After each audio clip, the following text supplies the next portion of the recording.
पंच परमिष्टि भगवान की, आचार्य श्री गुरुवर कुंद कुंद महाराज की, आचार्य श्री गुरुवर विद्या सागर महाराज की जय हो। बोलिए परम पूज्य जगत प्रसिद्ध मुनि पुंग श्री सुधा सागर जी महाराज की, समस्त आचार्य संघ की।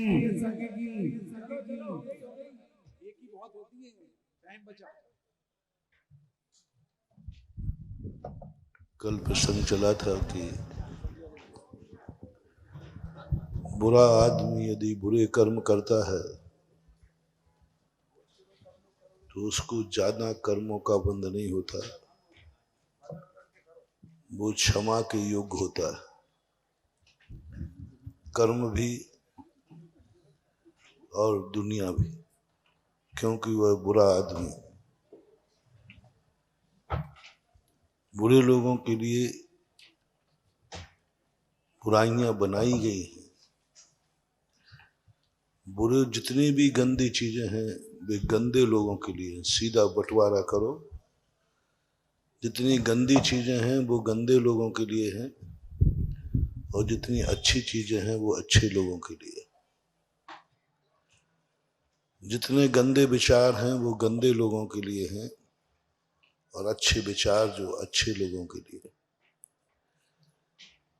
गंदे तरीके से जो धन कमाते हैं, गंदे लोग गंदे तरीके से धन कमाते हैं, अच्छे लोग अच्छे तरीके से कमाते हैं। गंदे लोग गंदा खाते हैं और अच्छे लोग अच्छा खाते हैं। गंदे लोग गंदा देखते हैं, अच्छे लोग अच्छा देखते हैं। गंदे लोग गंदा सुनते हैं, अच्छे लोग अच्छा सुनते हैं। गंदे लोग बुरा बोलते हैं, अच्छे लोग अच्छा बोलते हैं। गंदे लोग गलत कार्यों के गंदे कार्यों को जाते हैं, अच्छे लोग अच्छे कार्यों को जाते हैं। गंदे लोग गंदे कार्य करने के लिए जिंदा रहते हैं और अच्छे लोग अच्छे कार्य करने के लिए जिंदा रहते हैं। ये सिद्धांत है और इस सिद्धांत को अपन ने कल डिटेल में समझा था कि जितना गंदा आदमी होगा वो जितने गंदे कार्य करेगा उसको सजा देने वाला भी कहता है गंदे को क्या दूं, मरे को क्या मारूं, गंदे को क्या गंदा करूं। काले रंग के वस्त्र पर दाग दिखता नहीं है, लेकिन सफेद कपड़े पर छोटा सा भी दाग दिखता है, पानी का दाग दिख जाता है। इसलिए मैंने कल कहा था यदि तुम्हें गंदे कार्य करने ही है तो पहले गंदे बनो। सारा जगत तुम्हें गंदे नाम से जाने, सारा जगत तुम्हें गंदे नाम से जाने, फिर आप गंदे कार्य करोगे तो आपकी निंदा भी कम होगी और कर्म का बंध भी कम होगा। कल की बात, कल के प्रोसेस बहुत महत्वपूर्ण था। जो लोग ये बात को समझ नहीं पा रहे सृष्टि के स्वरूप को, सृष्टि गंदे कार्य करने के लिए मना नहीं करती, लेकिन गंदा कार्य गंदा होके करो। गंदा देखने की मनाही नहीं है, पहले अपनी आंख को गंदा करो। सारी दुनिया ये जान जाए इसका देश गंदा है, इसका कुल गंदा है, इसका बाप गंदा है, ये खुद गंदा है। मैंने कल तुम्हारे लिए कहा था पहले तुम सिद्ध करो। मैं तुम्हें इसलिए कर रहा हूं क्योंकि तुम्हारा मन पापों की तरफ जाता है। तुम्हारा आंखें बुरा देखती हैं, तुम्हारे कान बुरा सुनते हैं, बुरा बोलते हो, बुरा खाते हो, बुरों के बीच में रहते हो। और लाख उपाय समझाया गुरु ने, भगवान ने भी, अनंत तीर्थंकर समझा के चले गए कि तुम अच्छे आदमी हो, ये बुरे काम मत करो। तुम नहीं मान रहे, इतना समझाने के बाद भी नहीं मान रहे हो, जानते हुए नहीं मान रहे हो। तुम जान रहे हो कि ये बात सही है तो भी नहीं जान रहा। मैं तुम्हारा गुरु हूं, प्रकृति तुम्हारी माँ है। तो उसने कहा अब क्या करें, ये तो बुराई छोड़ने को तैयार ही नहीं, ये तो क्रोध छोड़ने को तैयार ही नहीं, ये तो सदाचार पालन करने को तैयार ही नहीं है, तैयार ही नहीं है, सवाल ही नहीं है। तब मैंने दूसरा रास्ता निकाला, चलो तुम्हें जो कुछ करना है वो करो, करो, मैं तुम्हारा गुरु हूं, तुम्हें जितना बचा सकूंगा बचाऊंगा, जितना तुम्हें मन बन सकेगा मैं तुम्हें माफीनामा दिलवाऊंगा। बस जो पाप करना हो पापी बन के करना, पहले फीलिंग करना मैं जन्म जन्म का पापी, मैं जन्म जन्म का गंदा हूं, और फिर ये भी सिद्ध तुम्हें करना है। कल क्या होमवर्क दिया था,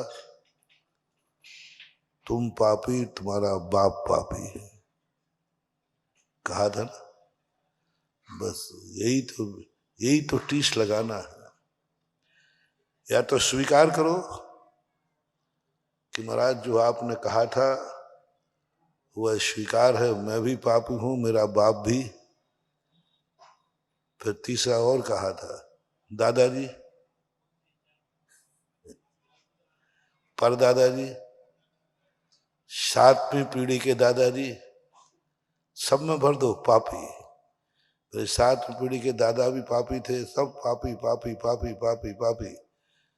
फिर मैं आज से तुमसे कहूंगा, अब तू कोई भी पाप करेगा तुझे पाप का बंध बहुत कम होगा, क्योंकि जिसकी 7 पीढ़ियां पापी हैं वो बालक यदि पाप करता है तो बुरा नहीं है।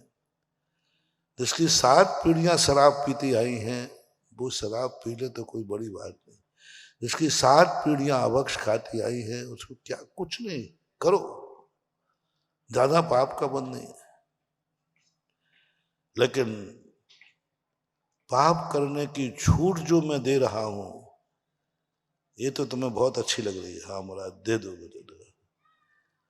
रात में खाने की मैं छूट देता हूं तुम्हें, बिल्कुल नहीं कहूंगा, पक्का है, पक्का है। मैंने कल नियम ले लिया था, मैं बिल्कुल, और रात में तुम खाओगे दुर्गति नहीं जाओगे, नरकों में नहीं पड़ोगे, ये भी गारंटी है। रात में खाने वाला, बस ज्यादा गड़बड़ नहीं किया था, तो ही कहा था उल्लू बन के खाना। क्या बन के बस तुम कह दो महाराज हम उल्लू हैं, फिर तो उल्लू को तो कौन रोकेगा। उल्लू को तो भगवान भी नहीं कहेंगे, हे उल्लू तू रात्रि भोजन छोड़ दे, मर जाएगा बेचारा, क्योंकि दिन में तो उसे दिखता। भगवान के सामने भी कोई उल्लू पूछे तो भगवान भी उसका रात्रि भोजन त्याग नहीं कराएंगे, वो करेगा तो मना कर देंगे, क्योंकि अभी तेरे मरने की उम्र नहीं है। क्या बात है मानव, उल्लू को रात्रि में भोजन हम नहीं बंद कराएंगे, यदि कराया तो उल्लू की हत्या का दोष हमें लगेगा, क्योंकि वो दिन में खा नहीं पाएगा, रात में नियम दे दिया तो क्या होगा उसका, मरेगा। इसलिए खूब रात में खाओ, जम के खाओ, जितना खाना सब खाओ, बस तुम कौन हो, उल्लू। तो तुम्हारा बाप भी, क्योंकि उल्लू के तो उल्लू ही होंगे, तुम जब तक पानी पे नहीं चढ़ोगे हम बोलते जाएंगे। तुम अपने लिए तो कह दो, हाँ महाराज कह दो हम उल्लू हैं, बस ठीक है, कोई बात नहीं, हम उल्लू हैं, ठीक है। एक बार उल्लू कहने में क्या लगता है, रात में खाने को मिलेगा? नहीं, अभी मेरे पास दूसरा है, तुम्हें पानी पे चढ़ाने का है। तुम ही उल्लू नहीं हो, यदि तुम उल्लू हो तो बाप कौन होगा? बताओ भैया, उल्लू किसके यहां पैदा होते हैं? तो कहना महाराज जी बाप भी उल्लू है। दादाजी, हमारा दादाजी पे मत जाओ, जा रहा हूं, करो क्या करना है। महाराज जी दादाजी पे मत जाओ, दादाजी उल्लू नहीं थे, वो तो रात में पानी भी नहीं पीते थे, वो तो रात्रि में पानी नहीं पीते थे। तो फिर बस यही तो खुलवाना था तेरे मुंह से। 7 पीढ़ी तक मैंने उल्लू कहा, जहां तुम रुक जाओगे। नहीं महाराज, वो उल्लू नहीं थे, वो तो रात में पानी भी नहीं पीते थे। बस मैं यही प्रश्न करूंगा, मनुष्य के तू उल्लू कैसे पैदा हो गया? उल्लू के उल्लू तो सुना था मैंने। फिर दादाजी उल्लू नहीं थे? नहीं महाराज, वो तो रात में पानी पे। फिर तेरा बाप कैसे पैदा हो गया? पैदा किया तुम्हें अच्छे पिता दादा ने, शायद उल्लू के यहां गोद चले गए हो गए, उल्लुओं की संगति में आ गए हो, कुछ ना कुछ तो गड़बड़ हुआ है। जब मेरा बाप उल्लू नहीं है तो मैं उल्लू कैसे हो सकता हूं, वो प्रश्न है। तो कल हमने तुम्हें बहुत चुनौती दी थी, तुम पापी तुम्हारा बाप पापी, तुम उल्लू तुम्हारा बाप उल्लू, तुम शराबी तुम्हारा बाप शराबी। और जो बने वो मुझे आती नहीं ज्यादा बात है। बस अब बाप की बल्दियत का सवाल है, अब थोड़ा सा तीख पे आ जाओ। महाराज जी अभी तक आप मुझे जो कहना हो उसको कह दो, लेकिन मेरे बाप पे मत जाओ। मैं तो जाऊंगा, मैं तो जाऊंगा, अन्यथा सिद्ध करो, सिद्ध करो महाराज मेरा बाप उल्लू नहीं है, पापी नहीं है। तो फिर तुम कैसे हुए, तुम कैसे हुए? अच्छे बाप के तो अच्छे बच्चे पैदा होते हैं, अच्छे बाप के तो अच्छे बच्चे पैदा होते हैं। तेरा बाप यदि अच्छा है तो फिर तू गंदा कैसे पैदा हो गया? तेरा बाप छना पानी पी रहा है, तू शराब कैसे पी रहा है? तेरे बाप ने तो सुपारी भी नहीं खाई, तू गुटखा कैसे खा रहा है? अब तुम बर्बाद हो जाओगे। कल की बात पूरी याद रखो महानुभाव, बहुत बड़ी जिंदगी का मोटिवेशन दिया था। यदि तुम्हारा बाप अच्छा है और तुमने गंदा कार्य कर लिया तो अब तुम्हारी बर्बादी निश्चित है। कितनी बड़ी छूट दी थी। यदि बाप गंदा है, बाप शराबी है, बाप रात में खाता है, बाप पापी है, तो तुम वही कार्य करोगे जो बाप करता है, तो तुम्हें पाप का बंध कम होगा। बिल्कुल पूरा पक्का आइडिया बनाना। जो पाप बाप करता है वो तुम करोगे, पाप का बंध बहुत गंदा, बहुत कम होगा, ना के बराबर। इसलिए मैं तुम्हारे बाप को, तुम्हें कोई अपमानित नहीं कर रहा हूं भैया। मैं, तुम पाप नहीं छोड़ रहे हो तो मैं तुम्हें कैसे जमानत दिलाऊं? क्योंकि तुम इतने पाप कर रहे हो, इतनी कसाएं कर रहे हो, इतने बड़े कार्य कर रहे हो कि मेरी आत्मा कांप रही है। जब सजा बोलेगी सहन नहीं कर पाएगा। तो मैं कोई धारा ढूंढ रहा हूं, कोई ऐसी धारा मिल जाए जिससे तुझे मैं जमानत। तो एक धारा मिली है। सुनो रे मेरे पापी भक्तों और रात्रि भोजन करने वालों, गुटखा तमाकू खाने वालों, एक धारा मिली है तुम्हें जमानत पे बरी कराने के लिए। बस तुम किसी प्रकार अपने बाप को पापी सिद्ध कर दो। तुम अपने बाप को पापी सिद्ध कर दो, तुम बाप को शराबी सिद्ध कर दो, तुम बाप को उल्लू सिद्ध कर दो। बस कुछ नहीं करना, पूरी ताकत लगा दो। बस एक हलफनामा भरना है कि तुमने ये पाप किया है, जी किया है। ये पाप तुम करते हो, जी करता हूं। क्यों करते हो? क्योंकि मेरा बाप पापी है। बस एक हलावा नंदे ही सारी धाराएं, पूरी धाराएं एकदम उड़ जाएंगी, खत्म हो जाएंगी। बस थोड़ा सा चालान होगा, जमानत तो पक्की मिली जाएगी, केस चलता रहेगा। क्योंकि तुमने कितना सिद्ध कर दिया, मेरा बाप बाप। और बड़ी करना है, और थोड़ी महाराज और धाराएं कम हो सकती, दादा को पापी सिद्ध कर दो। सुन रहे हो पापी, अपने पूर्वजों की पापों की लिस्ट निकालो, और पूर्वजों की आड़ में तुम्हें जो पाप करना है तो करो। आड़ किसकी ले लेना? पूर्वजों की। पूर्वजों की आड़ ले लेना। मेरे पूर्वज करते थे, मैं क्या करूं? मैं परंपरा थोड़ी तोड़ दूंगा। मेरे पूर्वज करते, बस पूर्वजों को आगे लाओ, पूर्वजों को सिद्ध करो। और करना है तो 7 पीढ़ी सिद्ध करते ही तुम्हें बिल्कुल बिल्कुल छोड़ दिया जाएगा। कोई केस नहीं, कोई कर्म का बंध नहीं, कुछ नहीं। 7 पीढ़ी से वही वंश है, वही खून है, वही सब कुछ है, कुछ नहीं। ये तुम्हारे बाप को गंदा नहीं कह रहा हूं, तुम्हें गंदा। तुम्हारे लिए पाप का कर्म बंध कम हो, इसलिए मैं तुम्हें ये धाराएं ढूंढ ढूंढ करके दे रहा हूं। बोलो, कल होमवर्क दिया था, स्वीकार है? तुम पापी, तुम्हारा बाप पापी, तुम्हारा दादा पापी, परदादा पापी, सरदादा पापी, करदादा पापी, 7वें नंबर का जो दादा है वो पापी। एक्सेप्ट कर लो, बहुत फायदा है। यदि नहीं कर पाओ ना,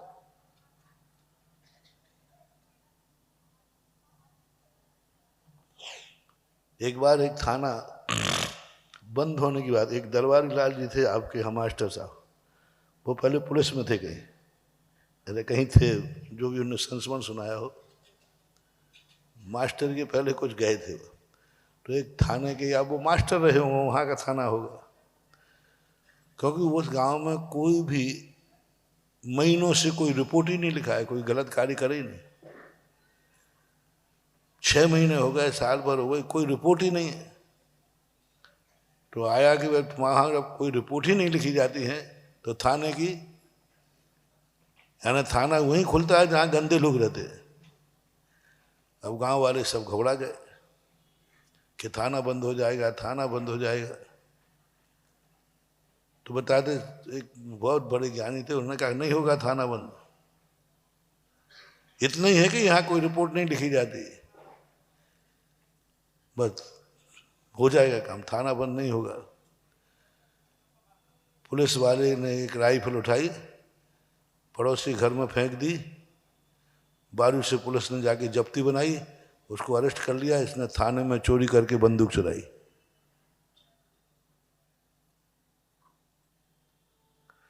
चला कर फेंक दी साहब, चोरी की। और थाने में चोरी जहां जो करने वाले हो तो वहां कितने खूंखार रहते होंगे। दुनिया के यहाँ चोरी करने वाले तो रहे, तो फिर भी ये थाने में चोरी करने वाले हैं। वहां से आ गया, थाने को नहीं उठाया जाए क्योंकि वहां बहुत बड़े बड़े चोर रहते हैं। तो थाना बचाना है तो अपनी बंदूक पड़ोसी में फेंक दो, जब्ती बना लो, थाना बच जाएगा। सुनो रे पापियो, तुम बच जाओगे, बस पाप को पाप का छींटा लगा दो, बस फ्री। अपने को बचाने के लिए तुम इतना सा नहीं कर सकते। थाना बचाने के लिए बंदूक फेंको बाजू में, रिपोर्ट लिखाओ, थाना बचाओ। पापी लोगों, पाप से बचो, जैसे बने तैसे ताकत लगाओ। बाप को कैसे पापी बनाए, बाप के दुर्गुण देखो, बाप की कमियां देखो, और कहीं से बाप पापी सिद्ध हो जाए, फिर नाचो, अब मजा आ गया, अब मैं बरी हो जाऊंगा क्योंकि बाप भी इस ग्रथ में आ गया। बोलो, ये प्रयास जो मैं एक कला सिखा रहा हूं तुम्हें, कितनी बढ़िया कला है। इससे अच्छा कोई दूसरा रास्ता नहीं है मानव, कोई दूसरा रास्ता।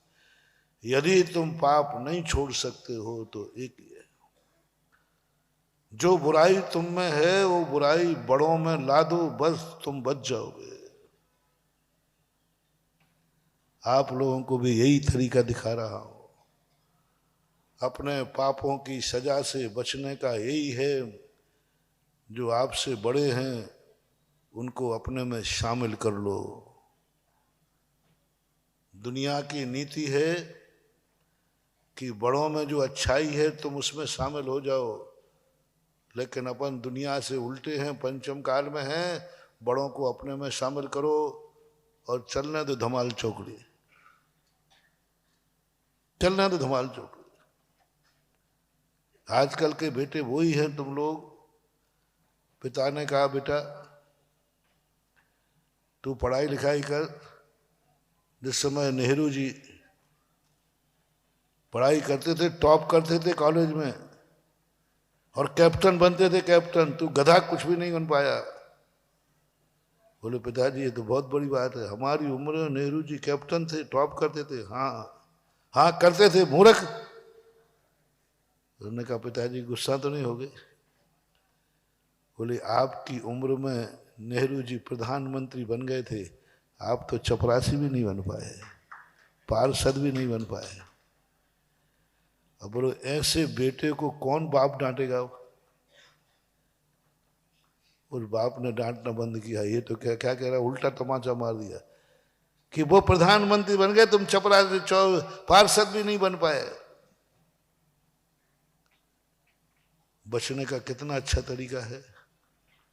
अब ना बाप की डांट पड़ेगी, क्योंकि बाप डांटते समय सोचेगा ये छोकरा पता नहीं कहाँ मुझे लार के पटक दे, मैं इससे अभी थोड़ा कुछ कहूंगा और ये मेरी कुंडली खोल देगा।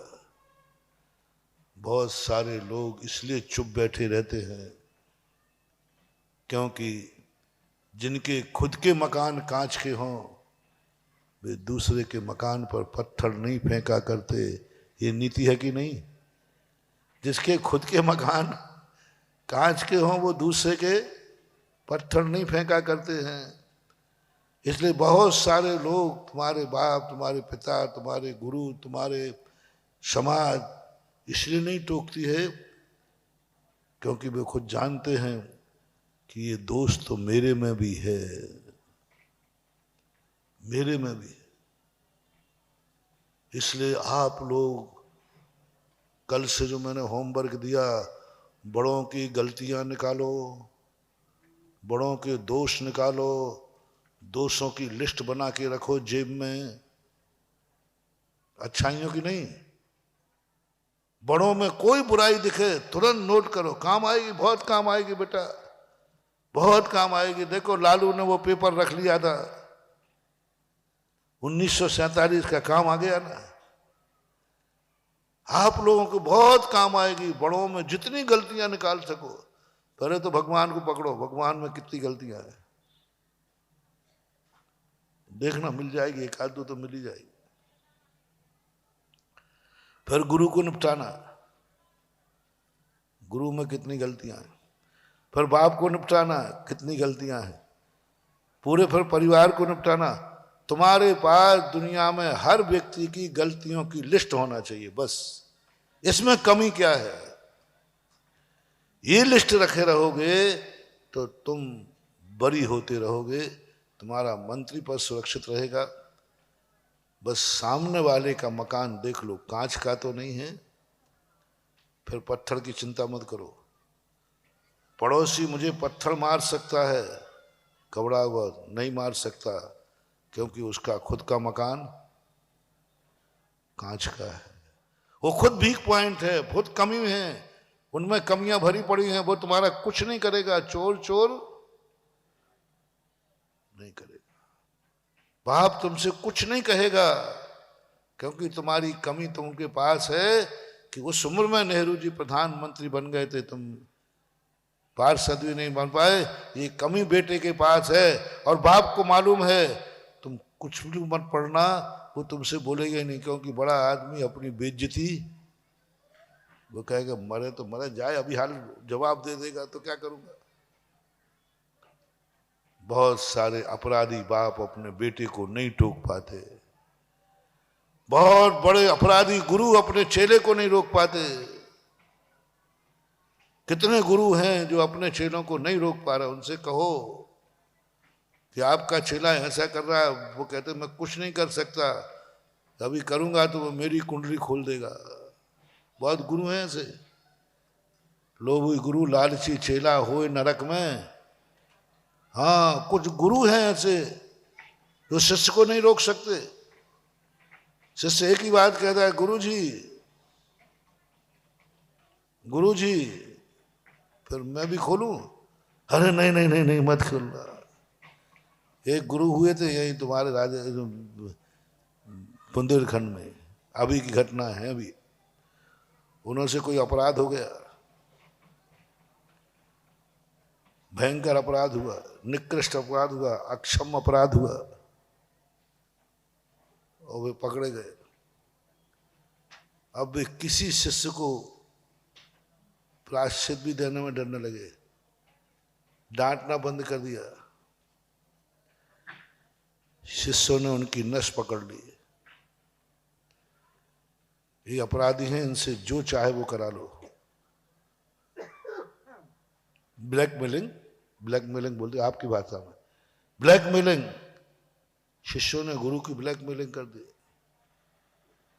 शिष्य दबते गए, गुरु दबते गए, क्योंकि उन्हें अपराध कर चुके थे। वो कुछ नहीं बोल पाए। गुरु के सामने शिष्यों ने अपराध करना शुरू कर दिया। लोग कह रहे, महाराज आपका चेला है। बोले मैं कुछ नहीं बोल सकता।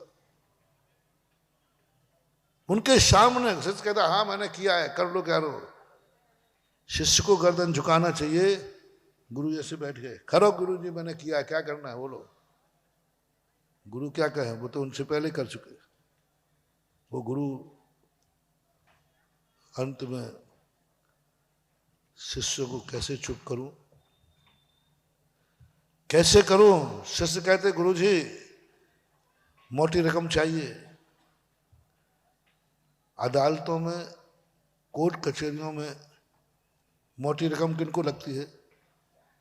जिनके केस झूठे होते हैं, बरी होने के लिए। उन गुरु ने कितना बड़ा दिया। शिष्य का मुंह बंद करने के लिए रिश्वत में आचार्य पद देना पड़ा। रिश्वत में आचार्य बनाए, रिश्वत में अपने पाप को ढांकने के लिए रिश्वत में आचार्य बनाए। नहीं तो शिष्य भाग रहे थे। शिष्यों ने नमोस्तु करना बंद कर दिया था। शिष्यों ने नमोस्तु करना बंद कर दिया। शिष्य भागने लगे, पूरा संघ उद्दंड होने लगा, और नए शिष्यों पर दुष्प्रभाव पड़ा। तो पुराने शिष्यों को बुलाकर, जिनकी दृष्टि में उन गुरु के दोष आ गए थे, उनके सामने कहा, भैया आप लोग मेरी बुराई मत करें, इसके बदले में तुम जो कहो, भागो मत। भाग गए थे, नमोस्तु बंद कर लिया था। बुला करके रिश्वत में, तुमने आज बड़ी बड़ी रिश्वतें सुनी होंगी, बड़ी बड़ी रिश्वतें सुनी होंगी, लेकिन आचार्य पद रिश्वत में दिया। और जैसे ही रिश्वत में मिला, भागने वाले से सब लौट गए। सब उनके पीछे पूंछ हिलाने लगे, जैसे वो कुत्ते को रोटी डाल दो ना थोड़ा सा। जैसे ही आचार्य पद मिला, तैसे ही सब गुरु के दोष भूल गए। नहीं, हमारा गुरु बहुत अच्छा है, हमारा गुरु उपसर्ग विजेता है, हमारा गुरु ये है, हमारा गुरु ये है। क्योंकि अब रिश्वत मिल गई ना। रिश्वत मिलने के बाद तो मजिस्ट्रेट भी केस को, है ना, हारने वाले केस को सब धाराएं उल्टी हो जाती है। जो धाराएं सब उल्टी थी वो क्या हो गई? जो गुरु में दोष थे सब ढक गए, सब ढक गए, सब साफ। जय जय गुरुदेव। किसमें? आचार्य पद रिश्वत में मिल गया। तो तुम्हारे यहीं नहीं हो रहा महानुभाव, साधु समाज में भी आजकल ऐसा होने लगा। शिष्य खूब जम के खुले पाप कर रहे हैं, खुला सतलाचार अपना रहे हैं, कोई शर्म नहीं, गुरु का कोई डर नहीं। उनसे कहो कि गुरु, बोले गुरु से जाए कह दो, गुरु की कुंडली मेरे पास है। मेरे आचार्य श्री की दादागिरी क्यों चलती मालूम? आचार्य से हम लोग क्यों कांपते हैं मालूम?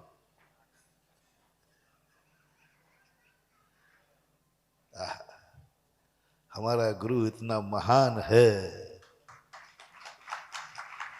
कि तुम 1000 आंखों से भी देखोगे तो वहां कहीं धब्बा भी दिखने वाला क्यों डरेगा। हमारे आचार्य से किसी को नहीं डरते।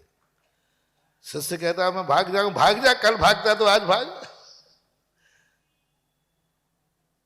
कहां जाएगा, कहां जाएगा।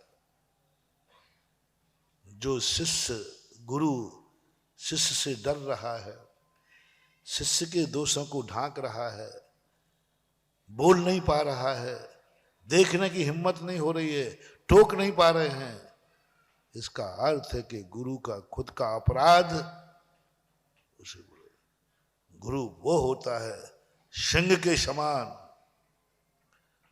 गुरु वो पवित्र होता है मन से, वचन से, काय से, जो किसी से भी डरता नहीं है। क्योंकि डर करने का क्या बात। हमारे शास्त्र में आता है कि एक माँ बेटे को लेके गई, बोले गुरुजी देखो डॉक्टर ने इसको गुड़ खाने को मना किया है और ये गुड़ खाता है, गुड़ के आइटम खाता है, इसके पेट में, बच्चों को गुड़ खाना से कीड़े पड़ जाते हैं ना, छोटे पेट में कीड़े हो जाते हैं। ये नहीं मानता है।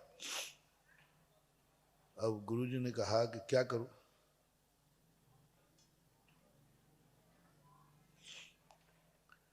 नहीं बेटा आज नहीं, अब माँ जी आज नहीं, 1 हफ्ते बाद आना। अरे महाराज जी इतनी सी बात है, इसको आप, वो आपकी बात मानता है, आपको बहुत मानता है, आप बिल्कुल कह दोगे पक्का है छोड़ देगा। महाराज कहते आज नहीं कहूंगा। बोले महाराज जी आप इतने बोल दो बेटा नहीं खाना, गारंटी लेता हूं, क्योंकि आपके प्रति वो इतना समर्पित है कि आपने मना किया नहीं और बिल्कुल कभी हाथ भी नहीं लगाएगा। महाराज ने कहा अभी नहीं, 1 हफ्ते बाद आना। 1 हफ्ते बाद आई। बोले बेटा अब तुम गुड़ छोड़ दो। तो माँ जी कहती है महाराज जी 1 हफ्ते पहले ही कह देते हैं, 2 शब्द ही तो बोलना थे। बोले नहीं, उस समय मैं भी गुड़ लेता था। है गजब गुरु का सच्चा स्वरूप। मैं लेता हूं, मैं कैसे कह दूं जब गुरु जी ने छोड़ दिया। अब बेटा हमारे आचार्य महाराज में से बहुत गुण है। कई बार हम लोग करते हैं, आज ऐसे अभी नहीं, एक बार हम लोगों ने, हम समय सागर जी महाराज थे, हैं अभी, हम लोगों ने चिटाई छोड़ना लेना बंद किया ठंड में। आज ऐसे थे अभी नहीं। अरे हम लोगों ने सोचे गुरु जी खुश होंगे कि बारे बार चेला मेरे से आगे निकल रहा है। उस समय आचार्य चिटाई लेते थे।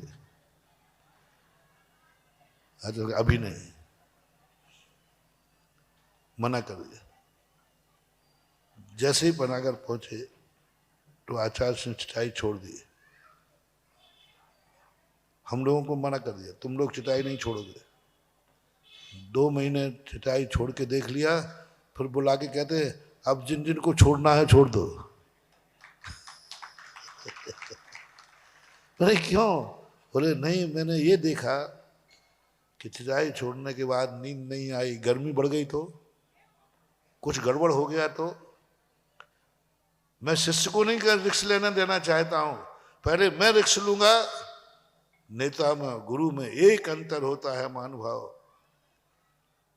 जब माला की बात आती तो नेता आगे होता है और पिटने की बात आती है तो नेता, और गुरु जब संकट की बात आती तो गुरु आगे होता है और जब संकट की आगे नहीं होती है तो क्या होता है शिष्यों के तुम लोग जाओ। और संकट आता है तो पहले साधना करेगा, पहले तपस्या करेगा, पहले त्याग करेगा, पहले नहीं, पहले मैं करता हूं बाद में तुम लोग करना। ये गुरु का लक्षण कहलाता है। अब ऐसे गुरु पर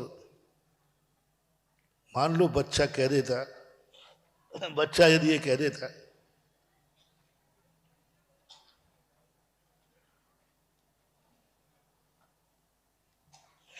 बच्चे का क्या भरोसा,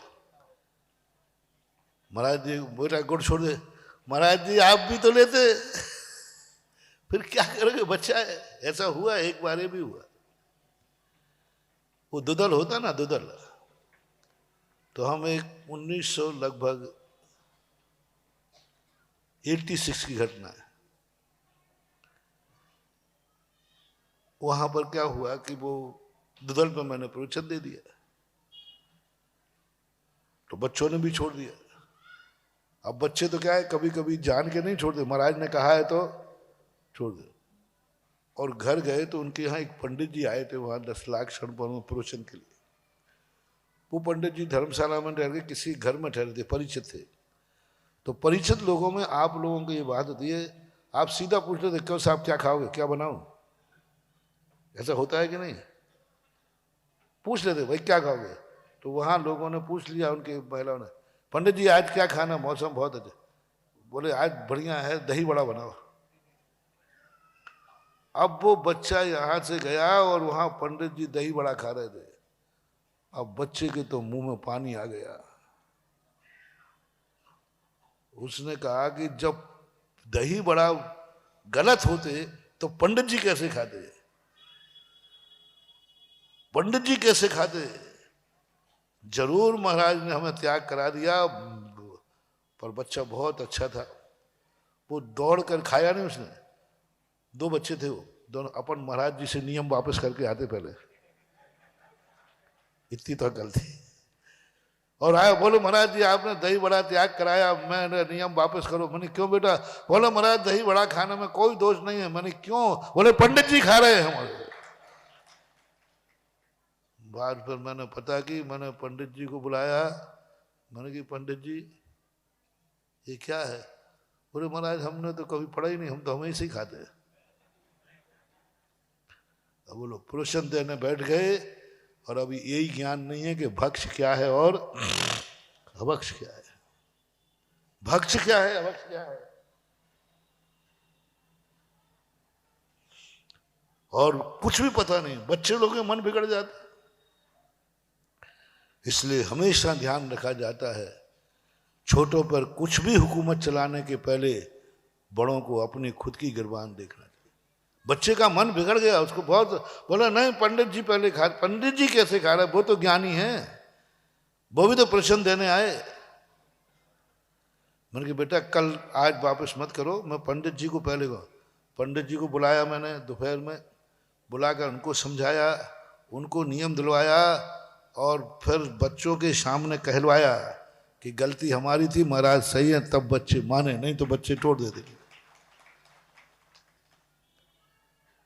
अभी बच्चों की बात आई तो एक मुझे भी बचपन का एक संस्मरण याद आ गया, सुना दो। कभी कभी आता है। पहले इधर तुम्हारे बुंदेलखंड में भी एकांतवादियों का राज्य था, कंजाइस्टों का ज्यादा प्रभाव था। हम भी उसी तरफ थे। वो मंडल होते ना, मंडल तुम्हारे, तो एक पंडित जी, भाई भाई पंडित जी आते थे, कौनो भाई। गुजरात में भाई लगाते हैं, कन्नू भाई, धन्नू भाई, मन्नू भाई, लन्नू भाई, ऐसे कुछ आते हैं।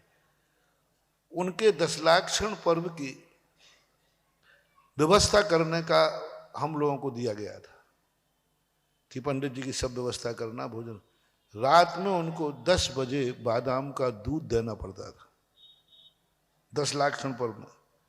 पर अपन तो कुछ जानते खाते तो घुसे नहीं, बच्चे थे, बना दे। कमेटी ने कह दिया कि भाई करना है तुम्हें तो करना है। पंडित जी जो मांगे जो, बस रात के 10 बजे प्रवचन करके लौटते थे, कोई ध्यान नहीं आया। बुंदेलखंड में तुम्हारे यहाँ परंपरा क्या है, बच्चे 10 दिन के 10 लाख क्षण पर्व तो नहीं कर पाते, लेकिन पंचमी का, अष्टमी का, 14 का एक आसन करते हैं, ऐसे बीच बीच में कहीं हम पंचमी का करेंगे, अष्टमी का।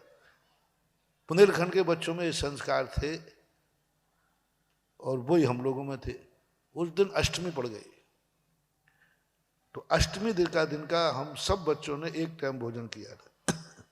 बुंदेलखंडी संस्कार तो है ही अष्टमी का। तो अब हम लोगों ने उस दिन बने कि जब अपना एक आसन है आज अष्टमी में, तो पंडित जी का तो हो गई। तो बस हम लोगों ने रात में कुछ बनाया नहीं, दूध वगैरह। पंडित जी आए, बेटा दूध। हम लोगों ने, पंडित जी अष्टमी है, अष्टमी अष्टमी फष्टमी क्या होती है? और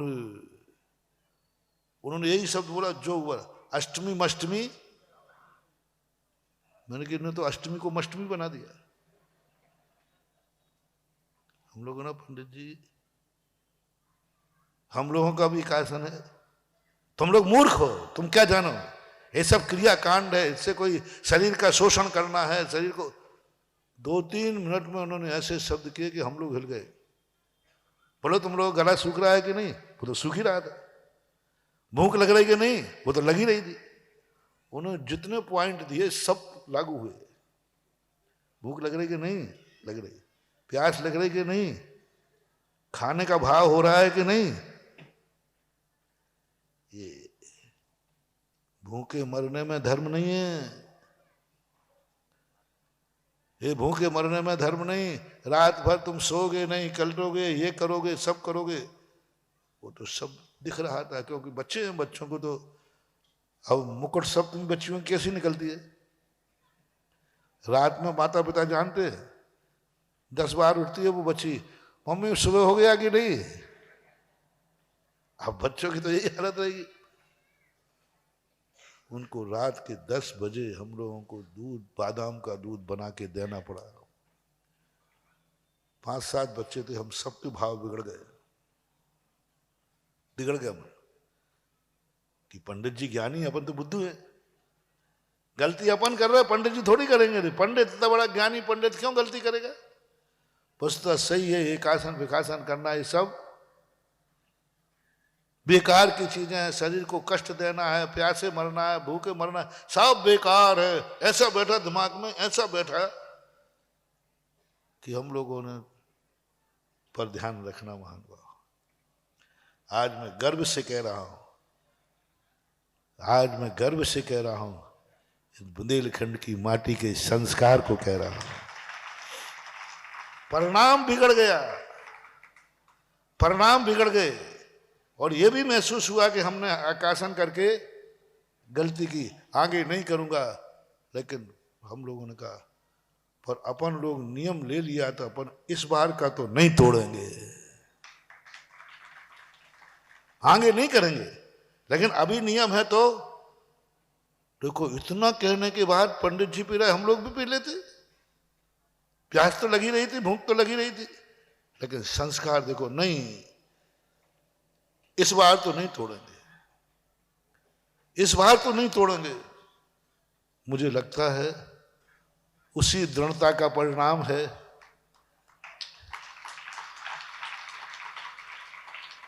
कि आज अष्टमी का आकाशन नहीं, बोलो ना, जिंदगी भर का आकाशन है। ये है संस्कार। उन्होंने तो भ्रष्ट कर दिया था, मन बिगड़ चुका था, लेकिन कोई संस्कार पड़ा होगा।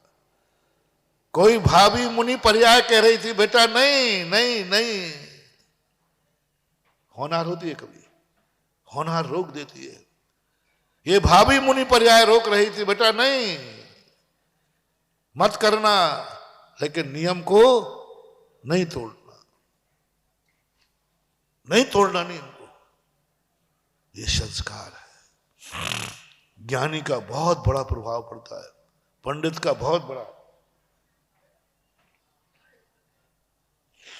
इसलिए उपदेश देते समय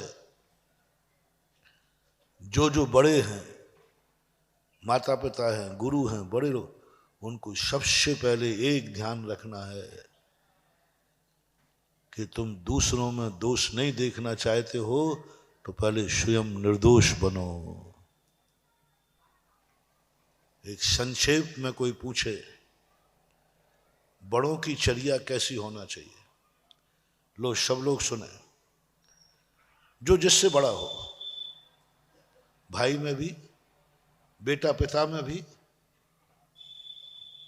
पड़ा पड़ोस में भी, दोस्तों में भी, गुरु शिष्य में भी, पति पत्नी में भी, रिश्तेदारों में भी, जिस चीज में तुम अपने आप को बड़ा मानते हो।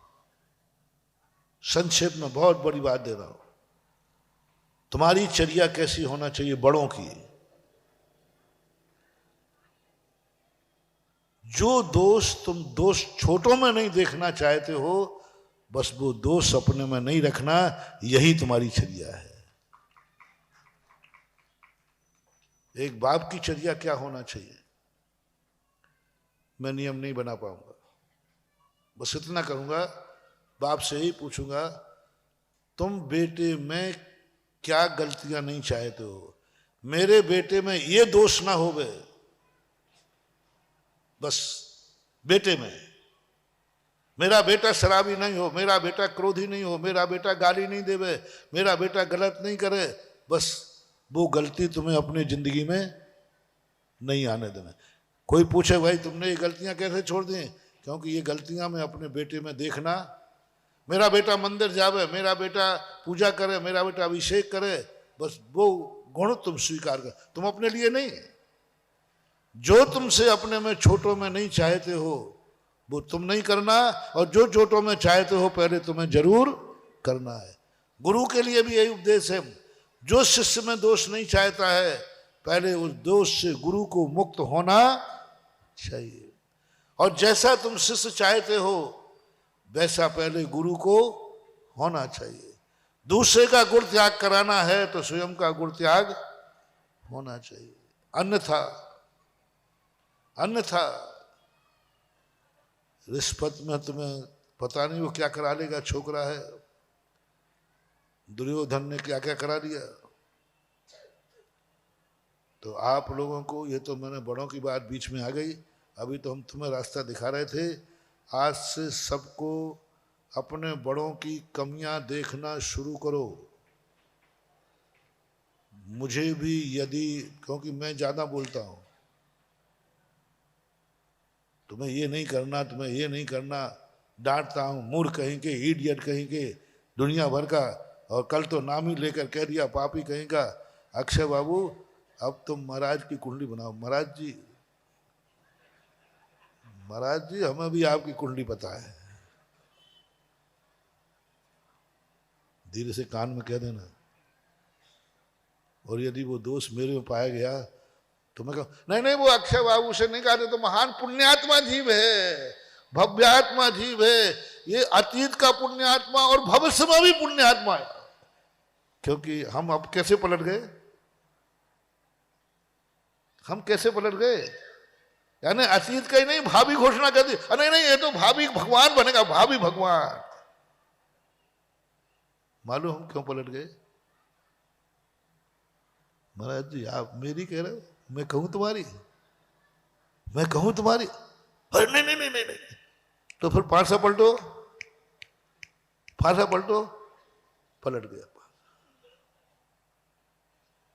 पलट गया पासा।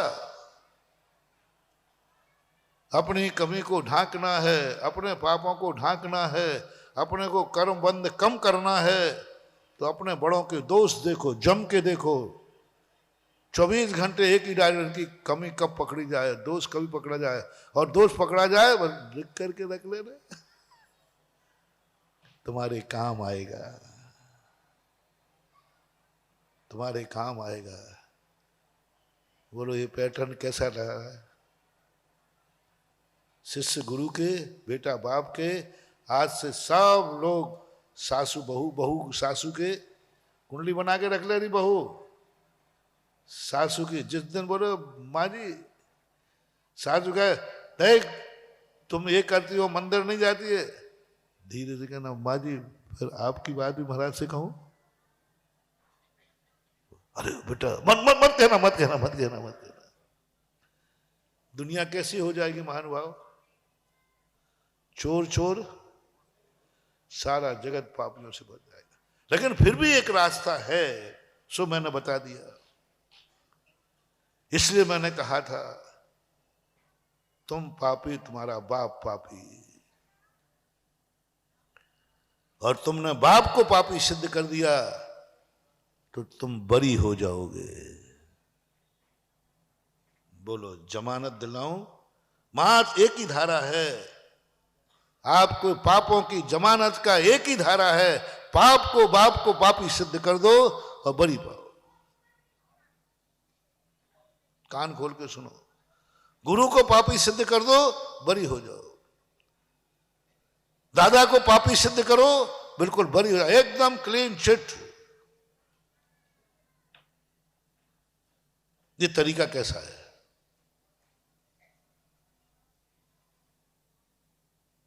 गलत नहीं बोल रहा हूं, आगम से कल सिद्ध किया था मैंने। बाप को पापी सिद्ध कर दो, आपको कर्म बंद बहुत नगण्य होगा, कम बंद होगा। कहा था ना रात्रि में भोजन करो, क्योंकि मेरा बाप खाता था। बिल्कुल बंद, ना के बराबर बंद होगा। तुम उल्लू कह दिया मैंने तुम्हें, कहना महाराज मैं उल्लू हूं, ठीक है मेरा बाप उल्लू है, बस खत्म बात। अब कौन टोकेगा? ये पैटर्न कैसा लग रहा है? देखो लेटेस्ट पैटर्न है ये, मेरी खुद की खोज है, कहीं तो मिलेगा नहीं। सब दुनिया में यही दोष कहते आए, बड़ों में गलतियां मत देखना, यही सुना है ना, बड़ों के दोष नहीं देखना, अच्छाइयां देखो। और आज हमने कौन सी बात कही कि बड़ों के दोष देखो, लेकिन किनको कही? जो लालू है। किनको कही? जो उल्लू है। महानुभाव, नहीं, स्वीकार नहीं करना। महाराज ने कहा तुम पापी, तुम्हारा बाप पापी, तो पहले तो बाप को बचाओ, पहले तो बाप को बचाओ, गुरु को बचाओ। नहीं, गलत महाराज, मैं पापी हो सकता हूं, मेरा बाप पापी नहीं, उसने आज तक कभी रात में पानी भी नहीं पिया। बताओ गुरु के, तुम्हारे बाप के गुण बताओ, गुण बताओ बाप के। महाराज बाप के ये गुण है, ये गुण है, ये गुण है, ये गुण है, ये गुण है, वो पापी हो ही नहीं सकता, कैसे भी करके नहीं है। मेरी पीढ़ी बाप पापी नहीं है, मैं पापी हो सकता हूं। तो मैंने कहा फिर मैं भी वकीलों से कम नहीं हूं। मैं कहूं ऐसा हो ही नहीं सकता। आम के पेड़ पे कांटा कैसे उग सकता है? आपके पेड़ पर निबोली कैसे हो सकती है? गेहूं के खेती बोए और सरसों हो जाए, ऐसा कैसे हो सकता है? तू बाप को बचा रहा है, तू बाप को बचा रहा है, मोही है तू, वो तेरे बड़े हैं ना, तेरा मोह जाग रहा है, तू बाप को बचा रहा है। मेरा जवाब दो। तुमने एक्सेप्ट कर लिया ना कि मैं तो पापी हूं, लेकिन मेरा बाप पापी। वकील लोग जो है दिन में तारे दिखा देते हैं। तुमने बाप को बचाया, मेरा बाप गंदा नहीं है, मेरा बाप पापी नहीं है। जवाब दो, कभी आम के पेड़ पर निबोली लगी? बोलो ना, नहीं लगी। तो फिर तू पापी कैसे हुआ? तुम पापी कहां से हो गए? जब तुम्हारा बाप रात में पानी नहीं पीता, तो तू रात में कैसे खा रहा है? क्या आम के पेड़ पर कभी निबोली लगती है? क्या आम के पेड़ पर कभी कांटे उगते हैं? क्या गेहूं बोने पर सरसों उगता है? बोलो, गेहूं बोया और सरसों उग जाए? आम का पेड़ है, बाप तो आम का पेड़ है, तो तू निबोली कहां से आ गई? जवाब नहीं दे पा रहे ना। आम के पेड़ पर निबोली कहां लगी है? ललितपुर में कोई पेड़ हो तो बताओ। बोलते नहीं हो। आम के पेड़ पर ना आज तक हुआ है, ना हो रहा है, ना होगा। तेरा बाप आम का पेड़ है और तू कड़वी निबोली है। बोल दो। डीएनए चेक कराया जाए, क्योंकि हमें तो झड़ गया कि आम का पेड़ तेरे बाप, तूने बाप की प्रशंसा कर दी। नहीं, मेरा बाप बहुत महान है महाराज जी, आपको मालूम नहीं है, आपको मालूम नहीं है। आपके पूर्व महाराज लोग भी जानते मेरे बाप को। जो आप समझ रहे हो ये नहीं है। हाँ बिल्कुल आम का पेड़ है, बहुत मीठा। बस मुझे इसका जवाब दे दे, तू उनका ओरिजिनल बेटा है कि डुप्लीकेट? एक तो और बता दे। बता बता, कोल्ड स्टोर से तो नहीं आया। तू कौन है? तू पापी कैसे हुआ? तू निवोली कैसे हुआ? आम का पेड़ तेरा बाप है तो तू निवोली कैसे? इसका जवाब चाहिए मुझे। या तो बाप को नीम सिद्ध कर, या तू स्वयं आम बन। एक ही रास्ता है। रास्ता क्या है? या तो बाप को नीम सिद्ध करो, मेरा बाप नीम है, वो कड़वा है तो मैं भी कड़वा हूं। और या फिर तू खुद आम बन। तो फिर मैं कहता हूं, जब तू आम है तो पक्का है बाप भी आम ही होगा। निभोली कड़वी कैसे? यही तो सबसे बड़ा दुर्भाव हो रहा है। बाप को तो तुम्हारा देखा नहीं, 7 पीढ़ियां तो तुम्हें देखी नहीं। हम तो यही देखेंगे भाई निवोली कड़वी है तो पेड़ नीम का। पर जो बताओ, नीम का ढेर देख करके क्या अंदाज लगाओगे कि नीम का पेड़ से आई? बेटे को देखकर बाप का अंदाज लगाया जाता है। जब बेटा ऐसा है तो बाप कैसा होगा? यही कहते, चाहे अच्छा हो चाहे बुरा हो। बेटा ऐसा है तो बाप कैसा होगा? बेटा निभोली है तो बाप नीम होगा। बेटा निवोली है तो बाप नीम होगा। तुम नहीं समझा पाओगे। बस एक ही तरीका है कि तुम आम बन जाओ तो बाप भी आम का पेड़ बन जाएगा। सरल तरीका है, अच्छा तरीका है, अच्छा तरीका है। नहीं तो ये कर्म सिद्धांत के सामने मैं तो उसकी तरफ से तर्क कर रहा हूं। कोई जवाब देने लायक हो तो देवे। पिता आम है तो निवोली तुम क्यों? बेटा गेहूं, बाप ने गेहूं बोया था तो तू सरसों कहां से निकल आया? बाप ने तो गेहूं बोया था, उसके तो खून में शुद्ध पानी था, छना हुआ पानी था, शुद्ध खाना। कभी उसने तो अभक्ष खाया ही, कभी अभक्ष खाया भी नहीं है। फिर तेरे खून में अभक्ष खाने की बू कैसे आ रही है? तेरे बाप ने तो कभी गणंत में गाजर भी नहीं खाई और तेरे मुंह से प्याज की दुर्गंध कैसे आ रही है? तेरे बाप ने तो कभी गणंत खाया ही नहीं, कैसे आ रही है? तेरे बाप ने तो रात में पानी पिया नहीं, तो रात के 12 बजे भी क्यों डकार रहा है? ये कौन है? महानुभाव, अब मैं अपनी नीति बताता हूं। अपनी कमी को ढांकने बाप को नीम का पेड़ मत बनने देना। अपने को पापी से बचाने के लिए, अपने दोषों को ढांकने के लिए बड़ों के दोष कभी मत उगाड़ना। अभी तक ये किस लिए दोष उगाड़ रहे थे? अपने दोष को ढांकने, अपने दोष को ढांकने के लिए कभी बड़ों के दोष मत उगाड़ना। अपने दोषों को ढांकने के लिए कभी बड़ों के दोष नहीं उखाड़ना। ये बहुत बड़ा अपराध है। ऐसी दुर्दशा होगी कि बड़ों की छाया ही कभी नहीं मिलेगी। अपने दोष निकालने के लिए पिताजी ने मुझे पढ़ने को कहा कि देख नेहरू जी कैप्टन बने थे, हमने पिता की हुई बेइज्जती कर दी। नहीं महानुभाव, एक ही बात कहना, पापा आप ठीक कह रहे।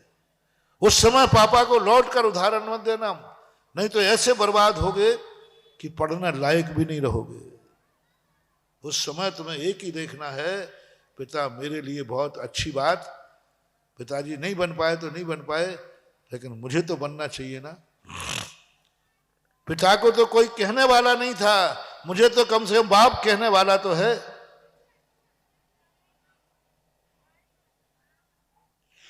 पिता को तो कोई कहने वाला ही नहीं था, वो तो अनाथ हो गए थे, उनके पापा तो मर गए थे, लेकिन मुझे तो कहने वाला बाप बैठा है। पिताजी हैं, कम से कम अभाग्य मेरे कि मैंने कितने पुण्य किए कि मुझे कोई कहने वाला दुनिया में है। दुनिया में कोई कुछ कह रहा है। घड़ी ठीक है?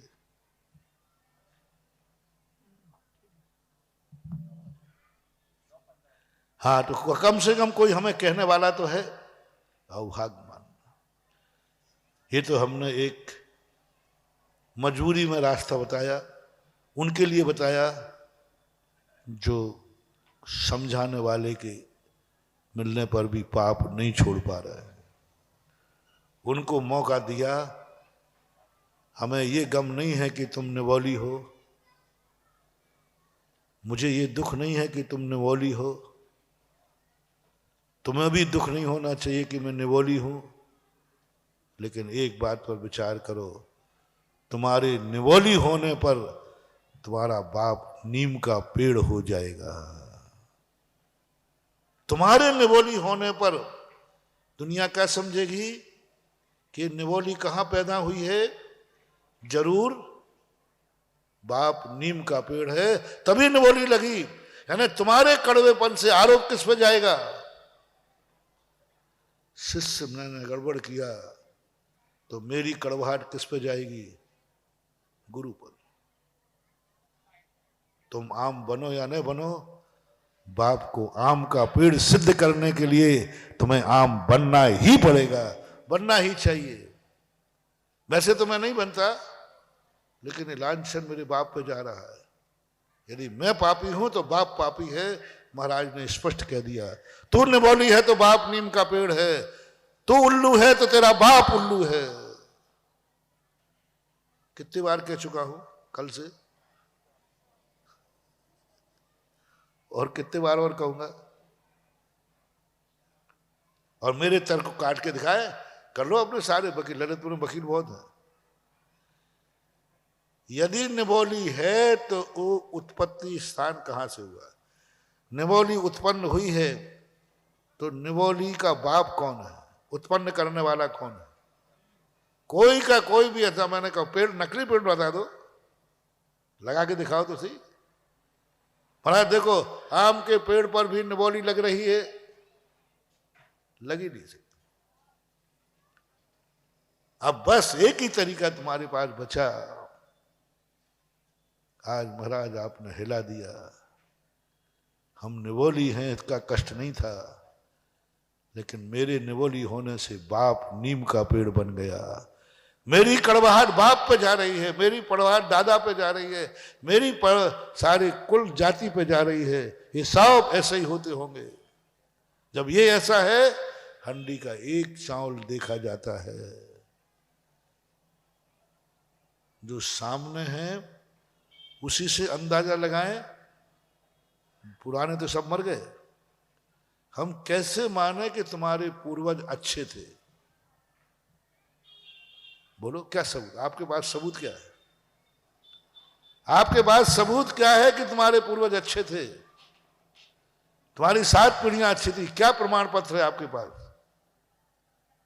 महाराज 4 गवाह ला दूं? हाँ, गवाह तो आजकल बिक जाते हैं। 4 गवाह से पूछ लो, गवाह सब बिक जाते हैं, कोई भरोसा नहीं, वो तो मर चुके हैं। ओहो, उनको पवित्र सिद्ध करना है, उनको सम्मान नहीं करना। पितृदोष लगेगा बेटा तुम्हें, और पितृदोष ऐसा होता है जिसके कोई झाड़ा फूकी नहीं होती। पितृदोष तुम्हें लगेगा, क्योंकि सारा जगत ने तुम्हारे पूर्वजों को नहीं देखा है, तुम्हें देखा है। हम किसको देख रहे भैया आज वर्तमान? तुम्हें। और तुम निवौली हो तो हम पूछेंगे नहीं कि तुम्हारा बाप कौन है। हम तो धारणा बना लेंगे, जब ये निवौली है तो बाप नीम था, ये गंदा है तो बाप, ये शराबी है तो बाप, ये गुटखा खा रहा है तो बाप, ये रात में खा रहा है तो बाप, ये गाली दे रहा है तो बाप। सबका बिल्कुल पूछने की जरूरत नहीं, नीति है। बेटे को देखकर बाप का अंदाज लगा लो। और अच्छे में यही होता है। तुम बुंदेलखंडियों ने ज्ञान सागर महाराज को देखा? किस किस ने ज्ञान सागर महाराज को देखा है? इनमें से तो कोई नहीं देखा, मैंने भी नहीं देखा।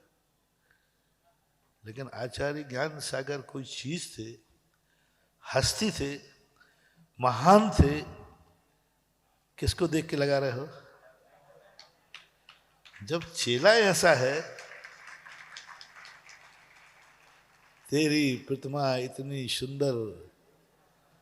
आचार्य जी को देखा है अपन ने, ज्ञान सागर को देखा ही नहीं, वाणी भी सुनने नहीं मिली मुझे। मैं राजस्थान में खूब घोषणा की, कोई व्यक्ति मुझे ज्ञान सागर महाराज की आवाज सुना दो, नहीं मिली। लेकिन आज उनके प्रति हमारी इतनी श्रद्धा है, इतनी श्रद्धा है, देखा नहीं, जाना नहीं, फिर भी हम उनकी महिमा गा रहे हैं। क्यों? आचार्य सिंह को देखा ना, विद्यासागर को देखा तुम लोगों ने?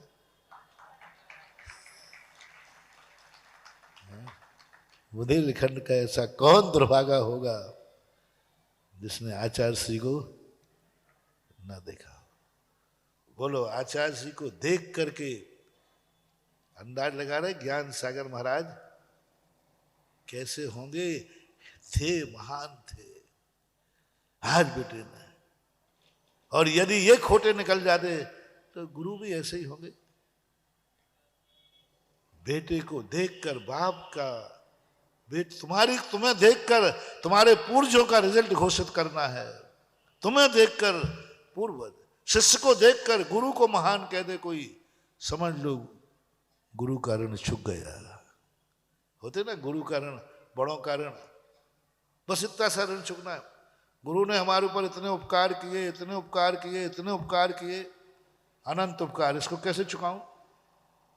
बस गुरु के जाने के बाद जिन लोगों ने गुरु को नहीं देखा है, तुम्हें देख कर कह दें कि जब इसका चेला ऐसा है तो गुरु कैसा होगा।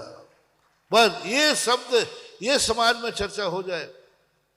ज्ञान सागर बहुत महान थे, बहुत ज्ञानी थे, बहुत तपस्वी थे। सबूत क्या है? सबूत क्या है? आचार्य विद्यासागर देख लो, क्योंकि आम के पेड़ पर आम ही लगते। आम के पेड़ पर आज बोलो, ज्ञान सागर महाराज जो सारे जगत में पूछते नहीं थे, आज ज्ञान सागर महाराज के जगत के बच्चे बच्चे पर श्रद्धा है। किसके कारण? बस ये अपन को करना है। जिन्होंने गुरु को नहीं देखा हो और वो चेले को देख के बता दे कि जब चेला ऐसा है तो गुरु कैसा होगा, और ये खोटे पे लगा लो। कोई खोटा बेटा होता है ना, तो तुम लोग एक चर्चा बनती है, बेटा ऐसा है तो किस बाप का बेटा है?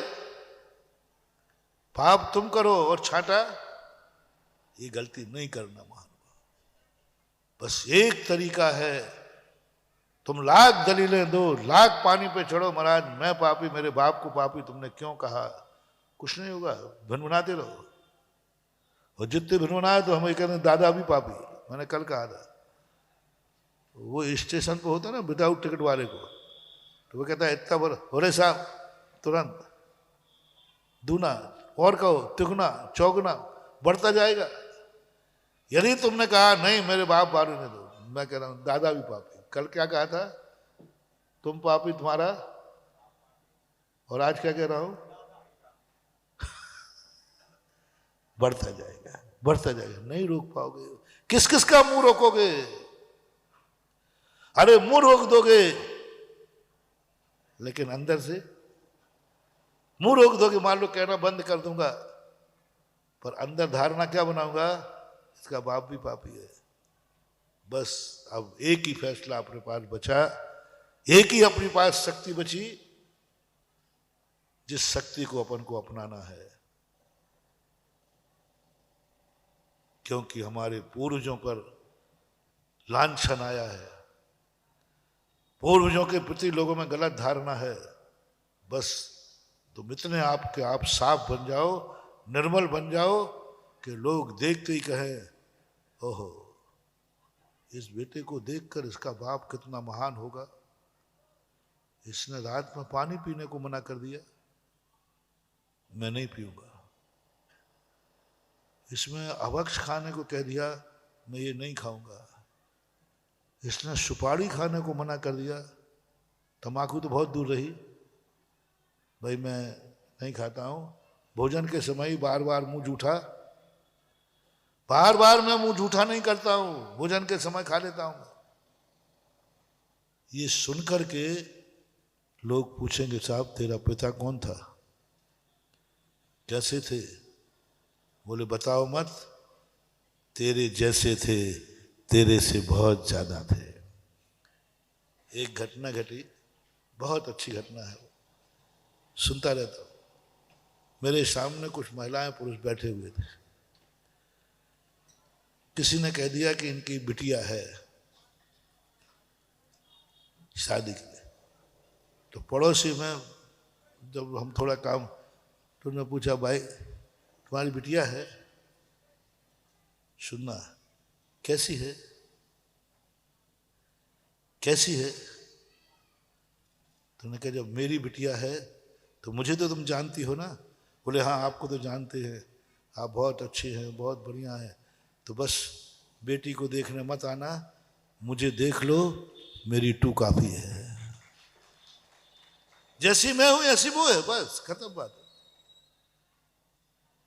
मेरा उपयोग उधर नहीं था। ये सुनकर के मैंने गौर किया, मैंने कहा ये दावा मां कर रही है कि मुझे देख लो, बस जो आचरण मेरा है वैसे उसका है, जो शक्ल मेरी है वैसे उसके, सब कुछ मैं ही हूं, ये मान के चलो आप।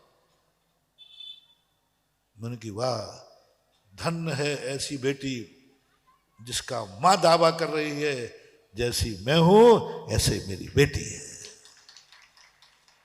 कितना बड़ा सरल जवाब दे दिया। मैं पसंद हूं तुम्हें, मेरे आचार पसंद है, मैं तो तुम जानती हो, बस मेरी बेटी भी वैसे ही है। हे बेटा बेटियों, अपने माँ बाप को भी अधिकार दो। मेरा बेटा है, चिंता मत करो, जैसा मैं हूं मेरा टू काफी है। मैं रात में नहीं खाता तो वो भी नहीं खाएगा, मैं अभक्ष नहीं खाता तो वो भी नहीं खाएगा, मैं गाली नहीं देता तो वो भी नहीं देगा, क्योंकि मेरी टू कॉपी है। क्या गुरु को ये अधिकार दोगे वो चेले को कह सके मेरी टू कॉपी है, बाप बेटे को कह सके मेरी टू कॉपी है? मां कह सकती है। ऐसी मां, अमेरिका में बालक रहता है और वो यहां कह दे मेरा बालक इस समय भोजन कर रहा होगा, और क्या खा रहा होगा मैं बताऊं? बोले क्या खा रहा होगा, टेलीविजन तो है ही नहीं, क्या कर, मैं बता दूंगा और आप पता करना। आप अपने बेटे की टू कॉपी हैं, आप पिता की माँ की टू कॉपी है कि नहीं? माँ बोल रही है मेरा इस समय बेटा यह कर रहा होगा, भोजन कर रहा होगा, भोजन में ये चीज होगी, इससे ज्यादा कम हो सकती है, ज्यादा नहीं हो सकती, इस आइटम से ज्यादा नहीं हो सकता। फोन लगा के पूछना, बिल्कुल बराबर मिलेगा, बिल्कुल बराबर मिलेगा, जो माँ ने बताया वही मिलेगा। बोले माँ आपको अवधियान है क्या? बोले नहीं भैया अवधियान नहीं। तो आपने हुबहू क्यों बताया? बोले मुझे अपने दूध पर भरोसा है, क्योंकि वो नई चीज कभी भी शुरू करेगा मेरे से पूछे बिना करेगा ही नहीं। इन आइटमों में कम हो सकता है, ज्यादा तो हो ही नहीं सकता, क्योंकि वो मेरा बेटा है, मुझे मालूम है मेरे बिना पूछे वो नई चीज आइटम शुरू करेगा ही नहीं। क्या आपके माँ बाप आपसे इतने विश्वस्त है कि वो दावा कर सकें कि मेरा बेटा वो मिलेगा जो ऐसा होगा? मुझे देख लीजिए, हर बेटे को, क्योंकि हर बेटा किसी ना किसी का बेटा है, आप लोग अपने पिता की टू कॉपी बनो, माँ की टू कॉपी बनो। मेरे माँ बाप को क्या देखते हो आप? मुझे देख लो। माँ बाप का क्या परिचय पूछते हो? मेरे से पूछो मैं क्या हूं, मैं हूं वही मेरा पिता था, बस कुछ भी अंतर नहीं समझना। घट बदला है, अमृत वही है। घट बदला है, अमृत वही है। जो मेरी चर्या यही मेरे पापा की चर्या थी। और पिता को क्या कह रहा हूं? पिता क्या कहे, बेटे को क्या देखना है, मुझे देख लो ना, माँ को देख लो ना। माँ ने क्या जवाब दे दिया, मुझे देख लो ना, मेरी चर्या क्या है। उम्र का फर्क है, बाकी कुछ फर्क नहीं, उम्र का फर्क है। वो बेटी की उम्र है, मैं माँ की उम्र हूं, और कोई फर्क नहीं है। ये शब्द जब मैंने एक बार कानों में सुने, इतना आनंद आया। मैंने कि काश सारे संसार की बेटियां ऐसी हो जाए जो माँ कहे मैं हूं, मुझे देख लो ना। आम को, पेड़ को कहना पड़ेगा कि आम तेरे फल में आम ही लगी थी कि निबोली। आम कहता है कि क्या पूछते हो, मैं कौन हूं? बोले तुम तो आम हो, तो फल क्या है? पहले तुम मुझे पहचानो, मैं आम हूं तो फल भी आम ही होगा। मैं कैसा हूं? यदि मैं अच्छा हूं तो बस जाओ, मेरा बेटा अच्छा है। सारे संसार, और सारे संसार के बाप ऐसे हो जाए, दोनों को ले रहा हूं, एक पक्ष नहीं ले रहा हूं। सारे संसार के बेटे हो जाएं जो माँ बाप दुनिया से कह सके हम क्या बेटे बिटिया को देखते हो, मुझे देख लो ना। मेरा जो आचार विचार है वही मेरी बिटिया का है, बेटे का है। और हर पिता को क्या बनना है? बेटे को। पिता को क्या बनना है? बेटे के सामने बेटा कह सके कि पापा की क्या बात पूछते, तुम्हारे पापा कैसे थे, तुम्हारे दादा कैसे थे, तुम्हारी 7 पीढ़ियां कैसी थी। भाई मुझे देख रहे हो, मैं कैसा हूं? बोले तुम तो बहुत अच्छे हो, तो जाओ, जैसे मैं हूं ऐसे मेरे पापा थे, ऐसे मेरे दादा थे, ऐसे मेरी 7 पीढ़ियां थी, ऐसे ही थे। जिस वंश का मैं हूं ऐसे ही थे, मेरे ही जैसे थे, मुझे देख लो ना। क्या दूसरों को देखते? कोई पूछा भगवान महावीर स्वामी कैसे थे? अब बताओ, सिद्ध करो, सिद्ध करो। क्या तुम बन सकते हो ऐसे? महावीर स्वामी जब मुनि बने थे वो कैसे थे? तो ऐसी चर्या बनाओ। कैसा कहो?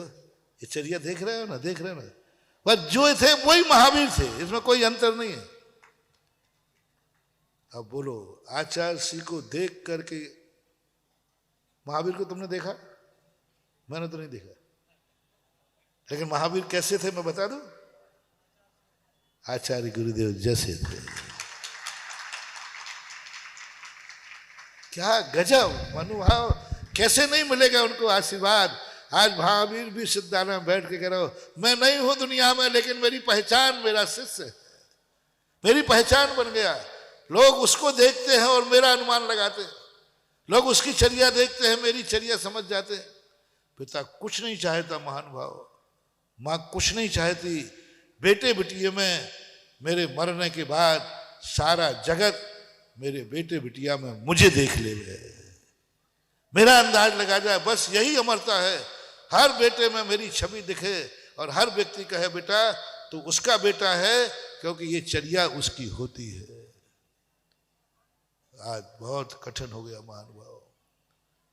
बाप नहीं कह सकता है कि मेरे जैसा है, और तो और कहूं, आज बेटा भी दावा नहीं कर पा रहा है कि मेरा बाप मेरे जैसा है। यहाँ कितने बेटे हैं जिनकी चर्या बहुत अच्छी है, लेकिन वो नहीं कह सकता पोता। मैं भी पूछ लूं, बेटा तेरा पिता कैसा है? बोले महाराज पूछो ही मत, कुछ होता है। वो दावा कर रहे महाराज मैं जैसा हूं ना, ऐसे ही मेरा पिता है। वो नहीं कह सकता, वो तो मंदिर ही नहीं आ रहा है, ये मंदिर आ रहा है, ये रात में नहीं खा रहा, वो खा रहा है।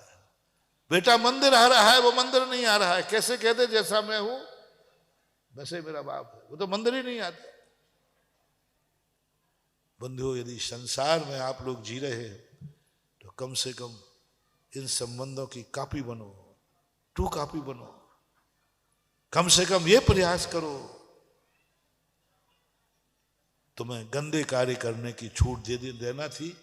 परसों अपना प्रवचन यही था कि तुम्हें जो गंदा कार्य करना है करो, बस एक बात बताओ, तुम क्या हो, तुम्हारी बल्दियत क्या है, तुम्हारा कुल क्या है, तुम्हारी जाति क्या है।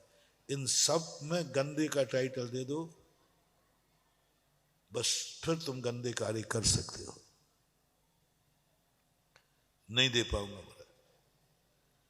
तो फिर आप यदि गंदा कार्य करो, अच्छा आदमी गंदा कार्य करेगा तो बर्बादी है, गंदा आदमी गंदा करेगा तो बर्बादी नहीं। यही प्रसंग था ना अपना। अच्छा आदमी, बता दो तुम्हारा देश कैसा है, तुम्हारी दृष्टि में अच्छा है तो तुम गंदा कार्य मत करना, नहीं तो बर्बाद हो जाओगे। गंदे देश वाले गंदे कार्य करें, तुम्हारी जाति कैसी है, बस गंदी जातियां गंदे काम करें, कोई फर्क नहीं पड़ता। तुम्हें गंदा कार्य करना है तो गंदी जाति में जन्मो, गोद चले जाओ, छोड़ो ये जैन कुल, जैन जाति छोड़ दो, गोद में चले जाओ। आज से एक फार्म भरो, महाराज ना मैं आज से जैन हूं, ना मुझे जैन जाति में रहना, बहुत फायदा है रे, बहुत फायदा है। जैन जाति से इस्तीफा दे देना, रिजाइन दे देना, बहुत फायदे में रहोगे रे पापियों, बहुत फायदे में रहोगे शराबियों, बहुत बाद में रहोगे गुटखा के दीवानों, बहुत फायदे में रहोगे जुआड़ियों। जम के खाना, जम के पाप करना, कुछ भी करना, गंदी जाति में जाके मिल जाओ। जो जाति तुम्हारी दृष्टि में गंदी हो, जो जाति तुम्हारी दृष्टि में गंदी हो, तुम जिसे गंदा मानते हो, या तो उस जाति में जाके मिल जाओ, अन्यथा गंदा कार्य करना छोड़ दो। पर जैन बनकर के जाति में गंदा कार्य मत करना, नहीं तो बर्बाद हो जाओ। तुम्हारा कुल गंदा है, तुम्हें गंदे कार्य करना है तो गंदे कुल में गोद चले जाओ, बहुत फायदे में रहोगे। गोद चले जाओ गंदे कुल में, जो कुल तुम्हारे यहाँ गंदा हो उसके यहाँ गोद में चले जाओ, और यहाँ से रिजाइन दे दो। मेरा आज बाप से कह दो, ना मैं आपके कुल का हूँ, ना मैं आपके कुल का मानता हूँ, आप मेरे बाप नहीं, मैं तुम्हारा बेटा नहीं। बहुत फायदे में रहोगे, बहुत फायदे में रहोगे। फायदा की बात बता रहा हूँ, घाटे की नहीं। नहीं कर सकते हो तो अच्छे बाप के गंदे बेटे मत बनना, अच्छे बाप के, अच्छे बाप का गंदा मत बनना, गंदे बाप के गंदे हो जाना, अच्छे बाप के। अब बोलो तुम्हारा बाप कैसा है, जोर से बोलो, समय हो रहा है नहीं तो फिर बाद में। जोर से बोलो, पीछे से आवाज कम आई, एक बार और, बस सौगंध कर लो, अच्छे बाप का बेटा हूं, अच्छा ही रहूंगा। तुम्हारे बाप का दिमाग अच्छा था कि बुरा था, जोर से बोलो। खोपड़ी अच्छी थी कि नहीं, बस अच्छे बाप की खोपड़ी से पैदा हुआ बेटा हूं मैं, मेरी खोपड़ी में भी अच्छा भाव रहेगा, अच्छा विचार रहेगा, क्योंकि ये खोपड़ी अच्छे बाप की खोपड़ी से पैदा हुई है। बाप की खोपड़ी अच्छी थी, उनका सोच अच्छा था, मेरा सोच भी अच्छा रहेगा। बोलो तुम्हारे बाप की आंखें कैसी थी, बुरी नजर रखता था कि अच्छी? बेटा तुम जो कह दोगे फिर मैं तो वही मानूंगा बाप का। तुम्हारे बाप की नजर कैसी थी, बोलो ना, ऊपर ऊपर से बोल रहे, बोलो ना, बोलो ना। बस मेरे बाप की नजर थी अच्छी, क्यों? क्योंकि महाराज मेरी नजर भी अच्छी है, क्योंकि अच्छी नजर वाले के अच्छी ही नजर पैदा होती है। मेरे बाप की अच्छी नजर थी, इस अच्छी नजर से मेरी नजर पैदा हुई है, इसलिए मेरी नजर कभी गंदी नहीं होगी, हम बुरा नहीं देखेंगे। तेरे बाप के कान बुरे थे कि अच्छे? तो तेरे कान बुरे कैसे हो गए? तेरा बाप मुंह से अच्छा बोलता था कि बुरा? जोर से बोलो। बाप यहाँ नहीं बोल रहे, अभी कोई चिंता नहीं, वो तो मर गया। अब तो बोल दो, और सामने बोलो तो ठुकाई पिटाई हो जाए। अभी कोई ठुकाई पिटाई नहीं होगी, ईमानदारी से बोल, तेरा बाप कैसा था? तो तेरी वाणी में भी मैं पूछूंगा तेरा बाप कैसा बोलता था? महाराज जैसा मैं बोल रहा हूं ना, मैं तू काफी हूं। अच्छी वाणी का बोलने वाले बाप के यहाँ अच्छी वाणी बोलने वाला ही बेटा पैदा होगा, क्योंकि आम पर। तेरे बाप की भोजन की थाली कैसी थी? पीछे नहीं छोड़ रहे, बस अच्छी थाली में भोजन करने वाला, अच्छा भोजन करने वाले बाप के अच्छा भोजन करने वाला बेटा पैदा होता है। ये डीएनए चेक हो रहा है। क्या हो रहा है चेक? अब वो अस्पताल वाला थोड़ी डीएनए है, हमारा संस्कार ही हमारा डीएनए। अच्छा खा रहा हूं क्योंकि मेरे बाप ने सदा अच्छा खाया है, कभी अभक्ष नहीं खाया, तो अच्छे बाप के अच्छे पैदा होंगे। बाप ने रात में खाया नहीं, मैं रात में नहीं खाता क्योंकि दिन में खाने वाले बाप के दिन में खाने वाला पैदा होगा, और रात में खाने वाले के यहाँ रात में पैदा होगा, क्योंकि उल्लुओं के ही उल्लू पैदा होते हैं, मनुष्यों के उल्लू पैदा नहीं होते। तेरा बाप मनुष्य था, तेरा बाप मनुष्य था, और मनुष्यों के कभी उल्लू पैदा नहीं होते। और रात में खाया बेटा तो तुम उल्लू और तुम्हारा बाप उल्लू, और बाप उल्लू है तो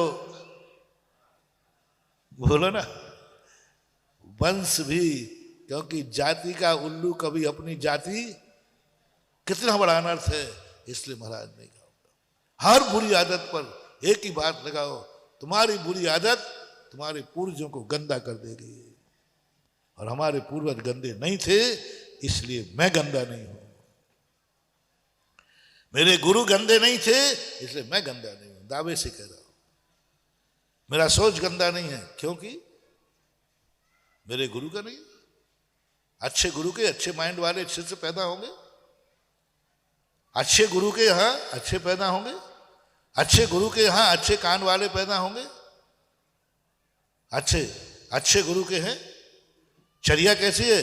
बोले मेरे गुरु की चर्या अच्छी थी तो मेरी भी कभी बुरी चर्या करने का मन भी हो नहीं, क्योंकि मैं अच्छे गुरु का चेला हूं। पहला गर्व करो, क्या बोलो?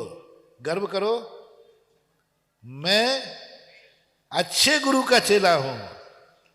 क्या गंदे गुरु का? जल्दी बोलो, बुंदेलखंडियों बोलो, गर्व करो मैं अच्छे गुरु का चेला हूं।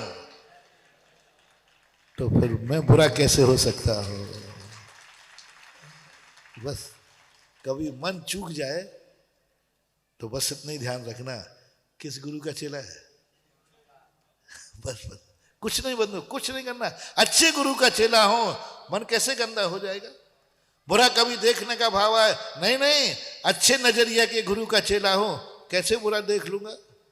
कुछ बुरा करने का भाव आ जाए, नहीं मैं तो अच्छे गुरु का चेला हूं। बस ये बात अपने आना। आप जैनी हो, तुम्हारा भगवान कैसा है? अच्छे भगवान का भक्त हूं, अच्छे भगवान का भक्त हूं, अच्छा रहूंगा। अच्छे भगवान का भक्त हूं, अच्छे धर्म का मानने वाला हूं, बुरा कैसे हो जाऊंगा? ये सारी की सारी चीजें अपन को बहुत बड़ी बात है। 2 दिन के अंदर आपको अपनी जिंदगी की औकात को समझ करके, तुम्हारी किसी गलती पर ये गलती का छांटा कहां तक जाएगा, सावधान। तुम्हारी की हुई बुराई का छांटा कहां तक जाएगा, ये ध्यान रखना। इसलिए अच्छे बन करके बुरे कार्य नहीं करना, अच्छे बन करके बुरे कार्य नहीं करना। पुण्य के उदय में जो अपना मूल प्रसंग था, पाप के उदय में किया हुआ पाप ज्यादा पाप नहीं है, लेकिन पुण्य के उदय में किया हुआ पाप खतरनाक होता है। अपन फिर कोई चर्चा करेंगे। महावीर भगवान